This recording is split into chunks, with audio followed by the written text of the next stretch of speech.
In this video, I'm going to show you how to replace your front wheel bearing hub on this Chevy Silverado 2500.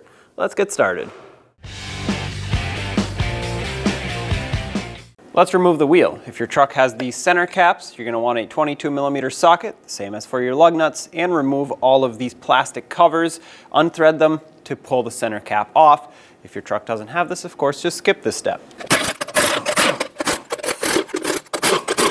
Now take off all of your lug nuts with the same socket, 22mm.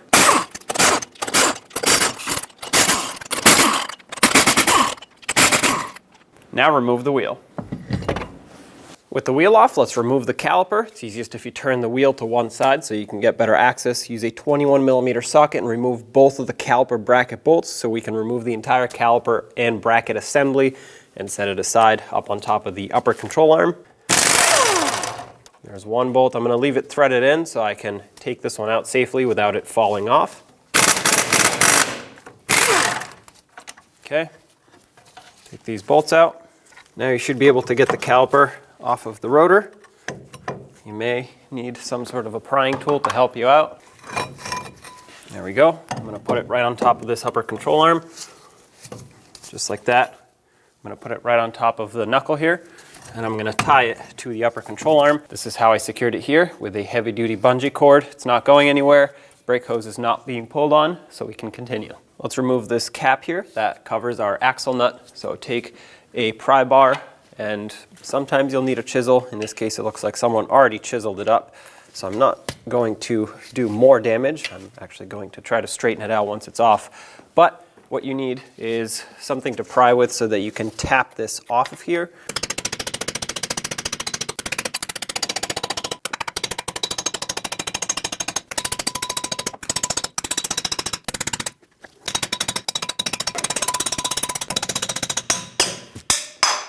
This is a 34mm axle nut. Remove it.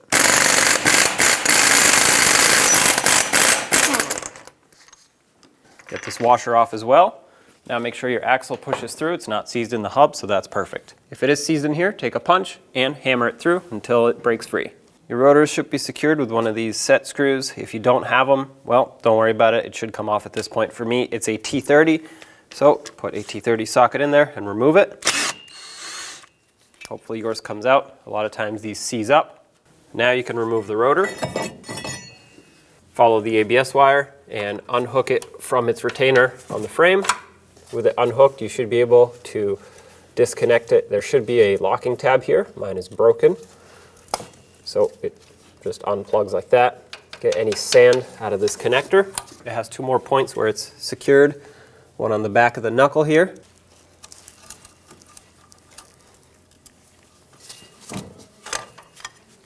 And one on the side. From the back side of the knuckle, you'll see four 21mm headed bolts. These are what hold the wheel bearing in. So let's take those out. You may or may not need a swivel. If you don't have a swivel to clear this one, well, you could either do it by hand or just take the tie rod off, but I am going to avoid that because I can just put a swivel on it. 21mm socket. Let's get all four out.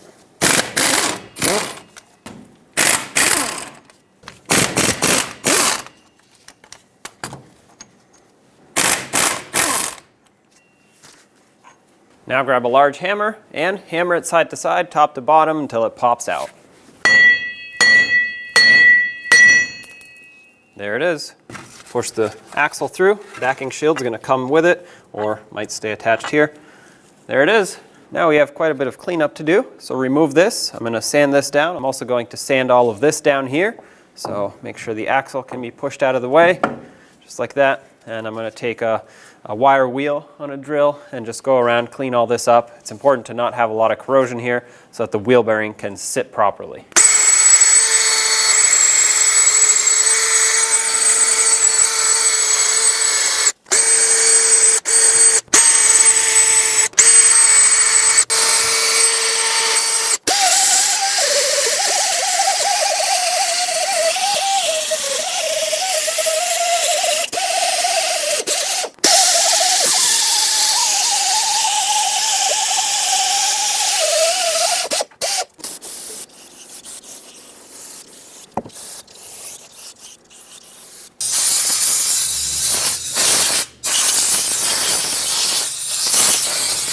Now with everything cleaned up, let's lubricate this area so it doesn't continue corroding. Inspect this O-ring. If it's damaged, replace it.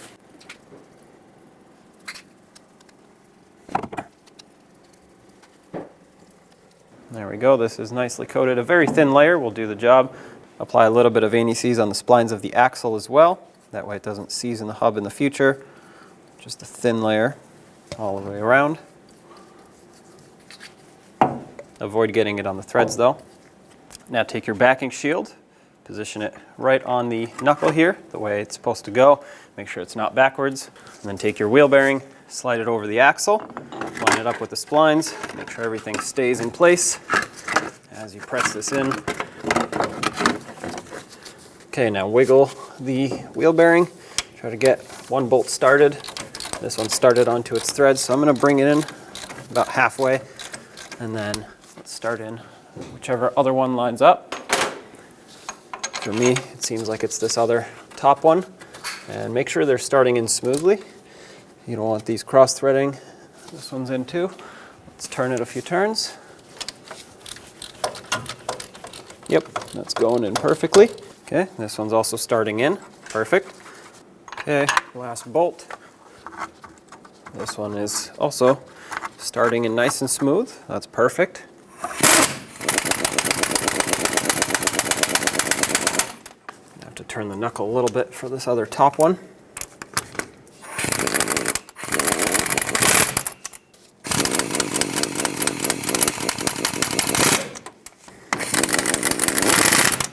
That's all of them. Let's torque them to 133 foot-pounds. Because I already snugged them in a cross pattern, I'm just going to torque these two, and then I'll move the knuckle, torque the other two.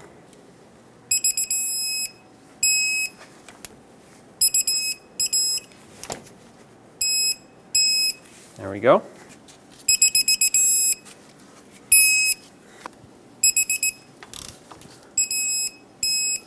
These are all torqued. If you want to double check them, go ahead, but I'm sure mine are done. Let's resecure the ABS wire, clamp it onto the side of the knuckle here, and then there's a bracket on the back side that gets clipped in here. Just like that. Make sure these are secure so they don't get caught in the wheel. And follow the wire all the way up here. I'll have to plug it back in. Make sure that connector clicks so that it's properly secured and locked in, and then secure it on the side of the frame here with this clip. Before reinstalling the rotor, coat the hub in a thin layer of anti-seize so it doesn't rust in the future. Try to avoid getting it on the lug studs. On the back side of your rotor, where it mounts on the hub, make sure it's clean. If it has rust, sand it down to a nice flat surface, and then slide it over the hub. When you slide it over, make sure that the retaining screw hole lines up with the threads that are cut into the hub. Grab your T30 bit and tighten this up. This doesn't need to be extremely tight, just nice and snug. This will hold the rotor until you're ready to put the caliper on. Let's get the axle nut on. Don't forget about this washer that sits in between the hub surface and the axle nut itself. I'm going to bottom this out with my air gun, and then we're going to torque it.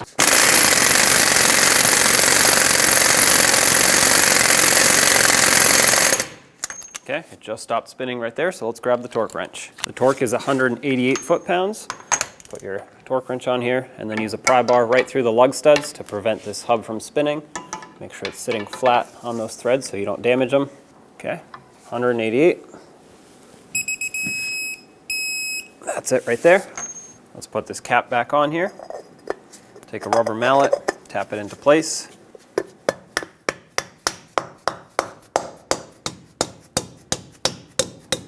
That's bottomed out. Try not to hit it too hard so you don't bend it. Grab your caliper, slide it over the rotor.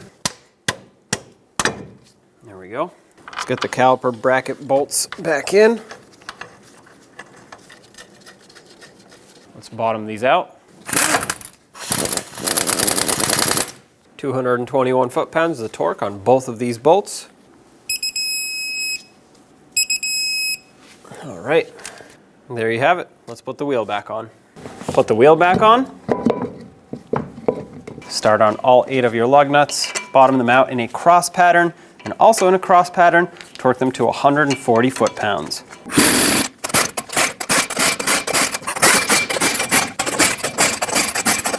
140 foot-pounds in a cross pattern, here we go.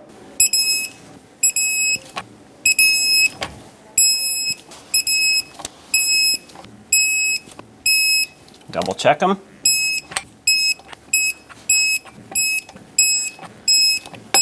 And of course, if your truck had one of these center caps that screws onto each lug nut, put it on, and with that same 22mm socket, tighten it back up so it doesn't go flying while you drive down the road. I don't recommend using a power tool on these because they are very delicate.